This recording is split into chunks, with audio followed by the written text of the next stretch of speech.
Good afternoon, everyone. Welcome to Talking Horses. Anthony Stabile and Andy Serling on a big Saturday here. We got a little bit of rain beforehand. Track is now listed as muddy.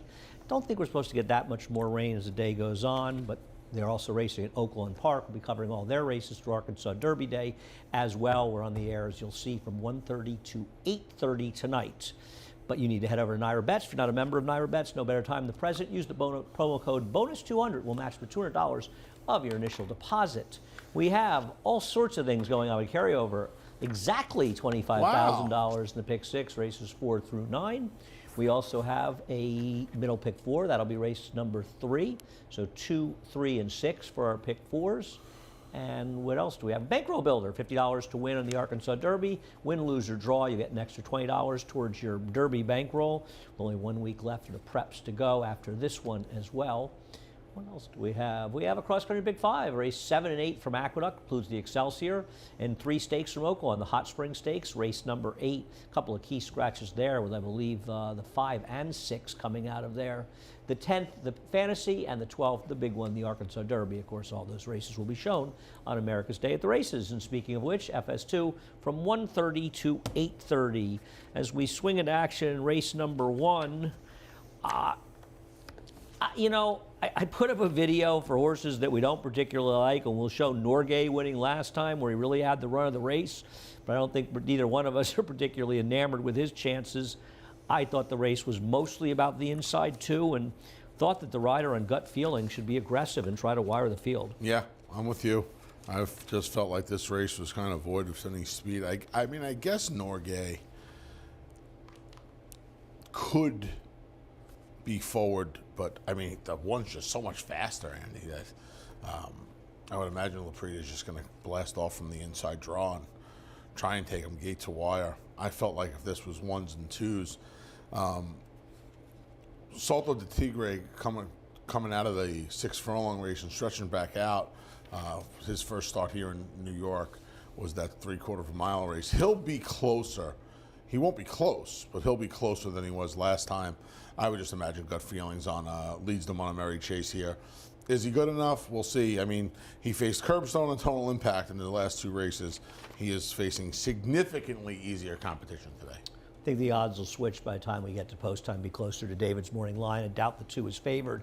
If the 2, Salto de Tigre, was favored and the 1 was the second choice, I'd pick the 1, but I doubt that's the case, so I picked Salto de Tigre as a closer. Found some good stats for David Jacobson. He has a lot of good numbers stretching horses out, and not just wins, horses running second as well. Thought it was kind of interesting. A number of these have been recently since he came back. There's also horses that ran before he'd sort of drifted away. But those were good numbers. Thought he was interesting stretching out. He's run well stretching out. I took him over gut feeling. Don't have a particularly strong opinion one way or the other. Just assumed he'd be a better price and imagined by post time he will be. If not, I prefer the 1. Race number 2. Well, we'll go to Central Pride and take a look at a horse that was 0 for 12, and he broke his maiden in his 13th start. Found the right field last time. You've picked him on top. I prefer others. Yeah, I felt like he felt the right. He found the right field last time, and we'll try to show that video. Ordinarily like picking horses like this, but I think there's a really good chance he found the right field back here today. He galloped in here for Rob, and this was the first time Rob Atras got to run him on a fast track. Caught a series of wet tracks. Right, but he's on a wet track today. But and now the mud came. He also didn't run any better on a dry track than a wet track. He just found the right field. He was dropping. Yeah, he probably found the right field. I also think, I know the figs on the sloppy track going a mile. I don't know if this was really a mile. I think the distance kind of helped him. The cutting back helped him last time, along with finding the right field. Well, the figures suggest that's just not true. So I think most people probably assume he just found the right field last time out. Suppose he's possible. Let's see how much speed Trevor Bardet shows in here. If Trevor Bardet isn't aggressively ridden by Gomez, then Manny could clear with this horse, and that would make him dangerous. I just thought there were a couple other interesting horses. I'm going to take Juggler off the trainer switch. We've seen this trainer win with some interesting horses so far. He's run against much better horses in the past. Got races good enough. Thought the connections were interesting in here. And I think another horse that's interesting is Clash AJ, who is coming out of a race against much, much better horses. In fact, a number of races against better horses. And I think he's the kind of horse you initially look at and go, 1 for 19, ugh. But then you start taking him apart and you realize he's been running in better races, and there really isn't much. And if you think of a field that Central Pride is the 8-5 morning line on, I don't think it's a very strong field. So I thought Class AJ and Juggler were two interesting alternatives to the favorite. Race number three. I want to talk about the pace to start it out, and we'll talk about a secondary speed. We'll look at Gandy Dancing and Bronx Bomber. I imagine connections of Gandy Dancing were happy that it rained for this race, as he's run well, and I'm not really sure his last race isn't good enough to win here. The problem for Bronx Bomber, and we can go maybe right into the replay of Foolish Ghost after that, is how's he getting the lead from Foolish Ghost? Not happening. I mean, I guess it could happen, but the odds of it happening are very, very slim. He would need something, a mishap at the gate, I would imagine, a poor start from Foolish Ghost to get in front of him today. But it's not like Bronx Bomber hasn't run well from off the pace. I just don't know if he's able to stalk, for the lack of a better term. No, he's never won a race when he had to rate, and it's hard to take him. And as we show the replay of Foolish Ghost and Mass Marauder finished third. The problem with this is that Foolish Ghost had everything his own way this day. I mean, the rail was okay. I don't think it was it was a pretty fair track, but he's supposed to win this race. Right. And he doesn't get it done, and it makes it very tough to take him here. And I imagine that's why it led you and me and a lot of other people to take Running with Scissors, who he woke up this morning, remembered the horse he once was. He found the right field, but there has to be some question mark whether Running with Scissors can run at all, with or without scissors. No question. Yeah. Maybe he just can't cut it anymore. If he can, and maybe he just needed the race last time off the little break, the 3 months. Tougher field, wide. Yeah, much tougher field, right? Yeah, totally different world he was in. And sometimes these quarters come up real salty. This is not the saltiest quarter he's going to find against these state breds. And he has races in the not so distant past that would just bury these listen, his horses. last turf race was good, though he might be a better turf horse than he is dirt horse, but he's got some back dirt races that are good, and I think most of us are just sort of tired of this crew. We've seen them all for so long, and a horse like Running with Scissors shows up, and you think, I just want him because he hasn't been annoying me over the last 4 months. Do want to mention that we're speeding up post times a little bit. Race 9 is now scheduled to go off at 5:19. I believe the original post was 5:42. We're taking 2 or 3 minutes off of every race throughout the day. It's supposed to get very windy late in the day, and we want to make sure there's no problem getting the last race in. We have a carryover, pick fives, of course, and we want to do what we can to ensure the safety of everybody. So we're speeding up the races marginally. I mean, I guess we're averages out to about 3 minutes a race, just letting a bit quicker today. Race number 4, which kicked off the pick 6, we have a $25,000 carryover. On the button. Yeah, I don't know if I've ever seen that before. I can't think of it either. Sort of an amazing random situation. I guess it's 1,000 to 1. There it is. Simply is scratched. Sort of a big player comes out of this race. Where'd you go in here? I went to Gentleman Joe. You and I flip-flopped in here. I went to Gentleman Joe. Kind of feel like he's another one, right? He's been facing just better horses. I mean, this is a 32. If you look at it, skip Lafitte's Fleet for a minute, who you have on top, but Jumpster has been facing much lesser. You feel like Lost in Rome. He has that one race on his card, but who's he really facing? Lafitte's Fleet's got to stretch out, even though he's won at the distance, and Blake B just really hasn't been cutting it lately. Gentleman Joe, at the very least, has been facing a couple of races where Last Chance at Glory beat him a long way. But then in the races where he's not facing him, he's been competitive enough, a couple of second-place finishes. Where's Eben been, by the way? Eben's disappeared after those 2 miraculous wins. Chris and Dave on this card when he was going good. So I just feel like, and to me, this was a move the chains kind of race. I just wanted 3s and 6s, and I picked the horse that I think has less questions at the distance. It's going to be a little bit better price. But to me, this was the 3 and the 6, especially after the scratches. I know this race was absolutely wide open. I didn't have a particularly strong feeling in here. One concern I have with Gentleman Joe, I did pick second, and obviously wouldn't be surprised if he won. Jeffrey Englehart's had the opposite year that he had last year. Last year he couldn't be stopped. This year he can't get out of his own way. It's just the way Ray game goes sometimes. But I think he's got 3 or 4 wins in the totally in the year. He's on a bad run, and it's just a barn that's gone very cold. Thought Lafitte's Fleet was a little interesting, claimed by Bruce Levine. Don't see Bruce step into the claiming box that often. And you take out his last race, he's kind of the horse to beat in here. He consistently runs better figures. And last time out, he wasn't that wide. He was 3 to 4 wide, but still, that was a very good rail, and Prisoner was able to run off from the field. And now I think he's getting back to hopefully get back to those better races. And I thought it was kind of interesting that Bruce dipped in to claim this horse. So I took him on top. But honestly, I thought Blake B. Think about Blake B. He's getting a very, very good rider change to Jose Lezcano. No knock on the prior riders, but that's a real switch to Jose. And he is a horse that on occasion seems to show up. Most of the time, he doesn't show up at all. But on occasion, he seems to run good races. Last time he won, Jose rode him. Right, might want to just decide today he wants to run, so I thought I'd throw him in as well. Race number 5 is a race that's been absolutely crushed by scratches. I was really looking forward to betting 41 Tails in this race, and then thought Meteorite was an interesting first-time starter. And the horse that I'm interested in trying to beat, and I see you don't have him in there either, is a horse who may well be favored at this point, and that's Bourbon Chase. We'll look at his race a couple races back where he finished third.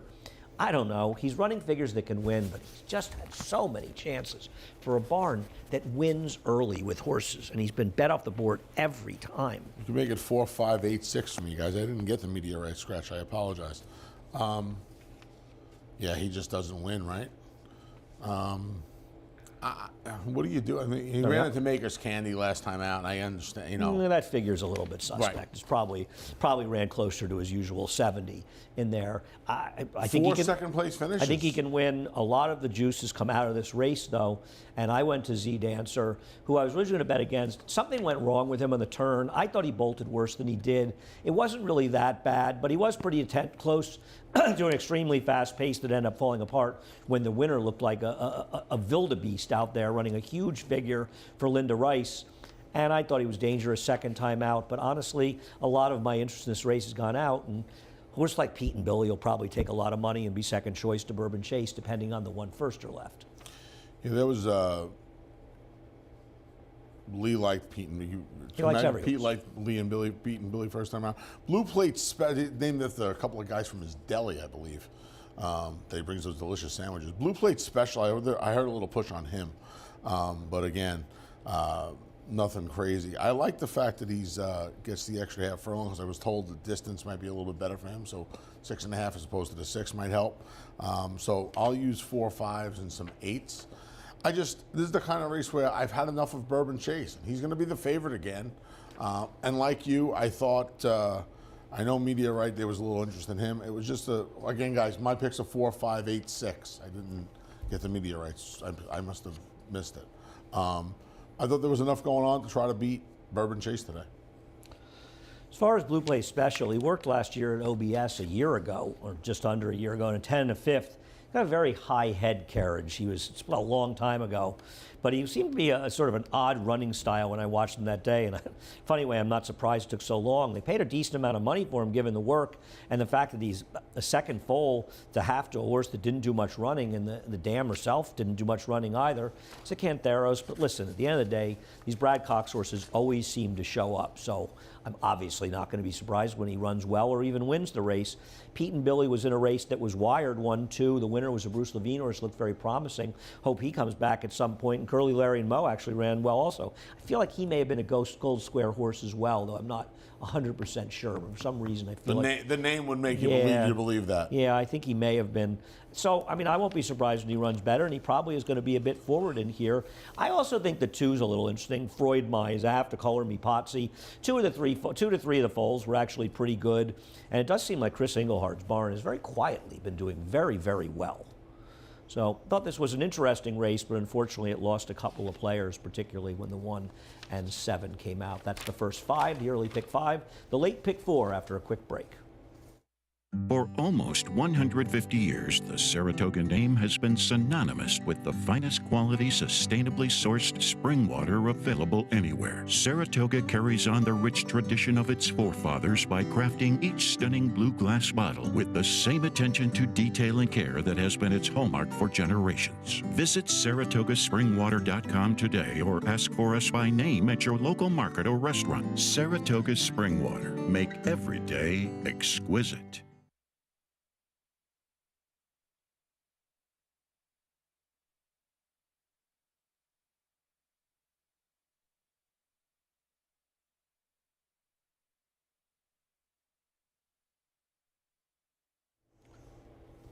Thanks to our sponsor at Saratoga Springwater. We are back talking horses. Just got a text from them. Curly, Larry, and Mo was actually Kara Mori was the trainer. The owner was George Sharp, so it was not Gold Square. Race number 6. This is another race that for me sort of blew up when they scratched the 8 Fenway, who I thought had a very good chance to wire the field. She's not going to play in here. Do you ever get tired of picking this horse every week? I knew you know what the funny thing is? When I typed this in, I was like, he's going to get me on this. Well, you pick him every week. I don't know what doesn't win. I don't know what to do here. I just don't know what to do here. Did David give you permission to borrow El Mayor?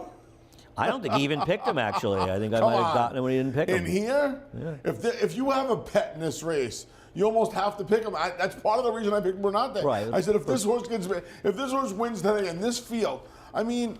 But he's 2 for 35, and he's going to be I the know, favorite but in here. Who are you going to you can really make a case for anybody in here? Well, of course you can make cases for horses with the 8 scratch, the 5 storm, the 8 and 6 scratching. Storm Shooter becomes loose. Are you really sure he's not going to be competitive in this race? I'm not a big fan. I picked him second, but I'm not confident. Well, but now he's loose, and the time that he lost by 3/4 of length, 2 back from Bernate, he actually couldn't make the lead that day. Now he projects to get the lead and control the race. So yeah, I would prefer him over Bernate as another possibility in here. Even though I'm not overly thrilled, but I think Storm Shooter moves up a great deal when the scratches come out. It's not going to help Can't Beat Me. And Damien Begg's done a good job with him, but he's just kind of a slow plotter in here. His chances have been the one affected the most by the scratches. But neither Bernate right? and El Mayor that compromise, because both of them can be forward. And thought maybe El Mayor, a horse that David has had quite a love affair with, and if he doesn't have him on top today, he's probably a cinch. I think he actually liked Fenway. Maybe he put him second. He's probably a cinch if he doesn't have him on top. But I don't know. I'm just going to go with him. He's run against some better horses at times, and he gets a barn change. Do I think it's a lateral move? Yeah. I mean, the Toscanos win, and Kelly Breen usually wins. This year has been a little slow for him, but I don't think it's any kind of trainer change. Sometimes a trainer change just helps because it just does. But I don't love anybody here, but I think Storm Shooter is the horse that moves up a great deal because of the scratches. And I think he's the one you have to at least make sure you have an opinion about in this race, because with the scratches, he's potentially on a loose lead in here. Now, whether or not that helps him remains to be seen. The race number 7, fortunately, did actually stay together. I thought this was really one of the most interesting races of the day, and there's a lot going on in here. I'm going to try to wire the field.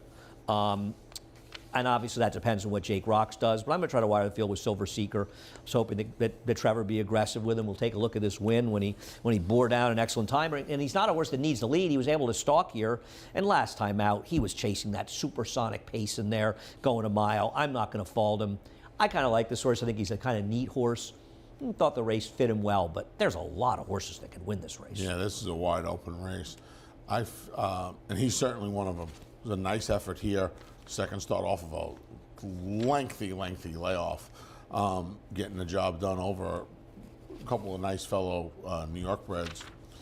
And again, like Andy said, 6 horses can win this race. 1, 2, 3, 4, 6, 8 for me. What did I miss about Jake Rocks? I went back to Jake Rocks, who is now in just raging form. I thought he should have won last time. I think, and I don't really pick on these guys too much, I think they missed some trouble with this horse going down the backside. He kind of got jammed up a little bit and lost some ground about a 16th of a mile before entering the turn, and he lost some position, and I think it cost him the race. I think he'll be a lot more forward today. And I think that's going to help him because I do believe Silver Seeker is going to go. And I would imagine Jose Lezcano is going to be able to stalk Silver Seeker today. And this is this horse's trip. Sit off of speed, make one run, and try and hold off the closers. And I think the form he's in, I think he has a little bit of an edge over these horses today. Okay. I don't agree at all. I don't really like him at all, but I suppose he could win. It's 7 furlong race. I thought Life Changer was dangerous. We'll take a look at Life Changer's race actually 2 back when he lost by a neck to Reggae Music Man, who at that time was capable of running some good races. And last time out, he chased wide against a Gold Rail. So I think he had a legitimate excuse. Seas Get Degrees sort of ran off on the inside while he was involved in the pace. He was able to control on the inside. And I thought Life Changer was a very, very logical type in this race. No great shakes, just thought he was a super logical horse getting back to the right kind of race. I mean, horses like Watasha, I know David likes Watasha, that I respect his opinion. You know, the rail was probably okay last time. I don't know what to do with this horse, though, because it just feels like he's a horse that's had trouble finding his good form, but he's not impossible in here. He's not impossible, but when he broke his maiden, he got on a, I know he dueled, but he got on a pretty easy lead, and he beat Southern Flag and Matt Doyle. And then he came back. And, Well, Southern Flag may not be a winning Yeah, type, but he's capable of running big he figures. ran I mean, big I enough don't. figs, but it took him so long to get out of the maiden ranks, and then Matt Doyle's still in the maiden ranks, and I think he has the potential to be better than a number of horses in here. Money Supply is an interesting horse in that they have been running him too far. I don't know what the obsession with going a mile with him, and maybe some of those races came up. I'm not sure he wouldn't be better at 6 to 7, and he does get a less of a furlong. I think that's going to really help him. Now, how good he is he better than he looks because he hasn't been able to finish at a mile, or is his form tailing off? Because he has that good second at a mile to win it, who would be a tough horse in this race. And then he got lower figs, but I do think that the cut back in distance is going to really help this horse. I agree. It's clear watching his races that he just doesn't finish. You saw it in that race at Churchill, and you've seen it in these recent races. I'm almost wondering, though, if he wouldn't be better at 6, to be honest with you. I think he'd have a much better punch. I think Ryan's Cat's a little interesting. I liked him last time, and he was atrocious last time. There's no doubt about it. But the rail was good. He was outside. He didn't run, but he'd run okay in his the time before that against the track. I thought I'd throw him in as a bomb somewhere in there. I had him like 5th. I thought this was a fascinating race. We'll see what happens in race number 7, where we both agree, whether we agree on the horses or not, that there are quite a few players. So, Law Professor in race 8. I mean, there is an argument that he's just going to be too tough to beat. I'm going to show him winning the Queens County, but I think if you haven't seen his race in the Razorback, it bears watching. I don't know if Jose Ortiz was fighting him or he was fighting Jose Ortiz, but it felt like they would have been better off just going forward. And the horse who ran second, West Will Power, he came back with that huge win with a 109 buyer at Fairgrounds. But Joel rushed him into the pace because this horse wasn't going forward aggressively enough. And I think it allowed him to get in the race where Law Professor could have a better chance. And I'll tell you something, he is supposed to be loose as a goose today, and he certainly isn't going to be hurt by a wet track. It doesn't seem to matter, though, what he races on. He handles all surfaces, even turf. yeah. I picked him third. I'm going to try to beat him, but he's an hour the horse to beat in here. No, he's the horse to beat. Can't disagree with anything you said. And he's got everything going. I mean, Miles D, I thought at least last time he showed up, and I also liked the fact, and I'm sure you did too, that he had more speed last time. And listen, the best race he's ever run was a 1 1/8 here in the Discovery, and we'll take a look at his last race in the Stymie, and I'll let you talk about him. Yeah, everything you just said. I'm hoping that last time was a little bit of an indicator that the horse that I think the connections, and you know, you and I have been a fan of this horse. I think that last time was an indicator that this horse kind of woke up. We've seen enough horses go to Gulfstream and just not run. And he was off a long way, it was off a year. And he just didn't run, and he came here. It's a convenient excuse Yeah. a lot of times. But he came here and he ran last time to a horse that's in career form right now. And he showed more speed than really he's ever had in his life. And I think those were both good signs. He showed speed, and he stayed on enough that both good signs. Yeah, listen, I mean, best race of his life was going 9 furlongs here as a 3-year-old. And I mean, look, he beat Speaker's Corner. Who's better shorter. But he's at a slow pace and he should have won. Yeah, I agree. He still beat He might have been Speaker's better off Corner. setting a faster pace that day, Right, to be and honest getting with away you. from him. You know, the problem I had with Miles D, and I don't disagree with any of that, obviously, I see it all.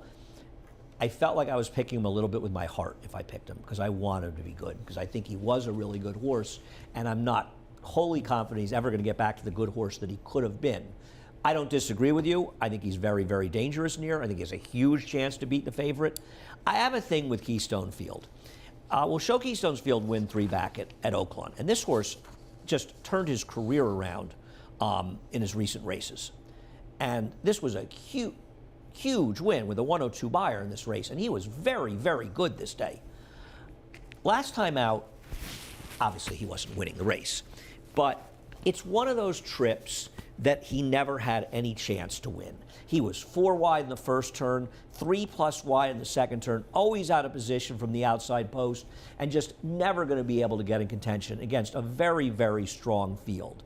And I felt like he was the 3rd likeliest winner.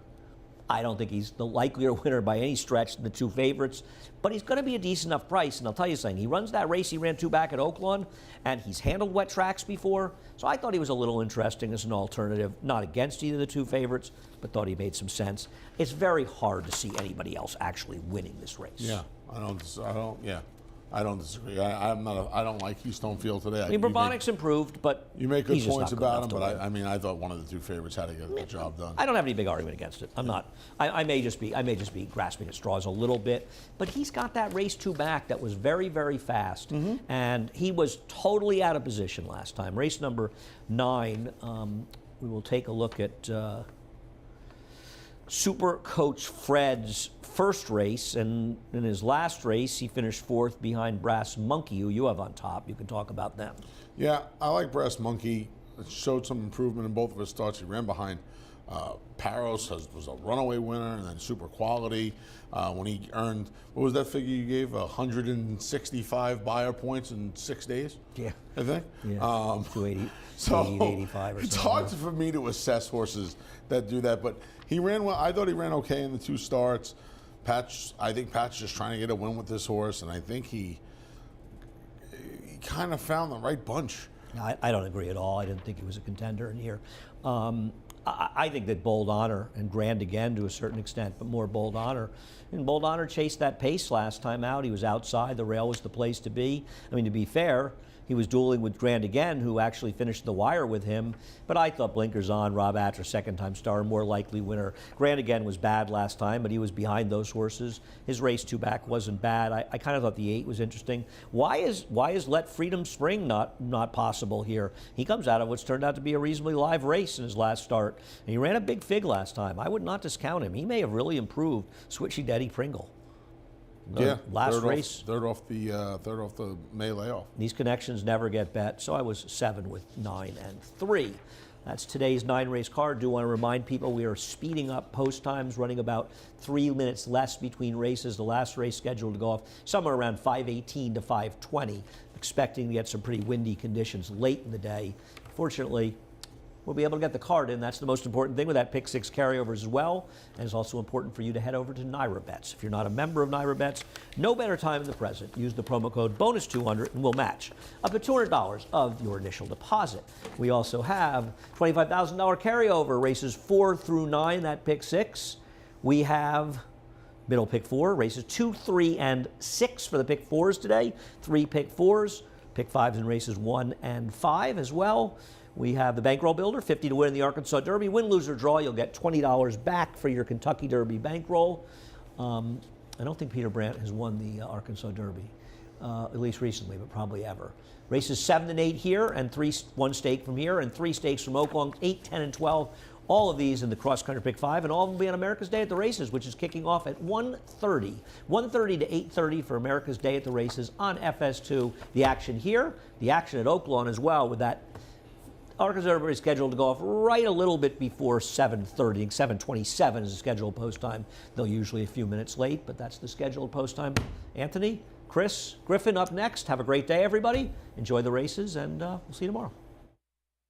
For almost 150 years, the Saratoga name has been synonymous with the finest quality, sustainably sourced spring water available anywhere. Saratoga carries on the rich tradition of its forefathers by crafting each stunning blue glass bottle with the same attention to detail and care that has been its hallmark for generations. Visit SaratogaSpringwater.com today or ask for us by name at your local market or restaurant. Saratoga Spring Water. Make every day exquisite.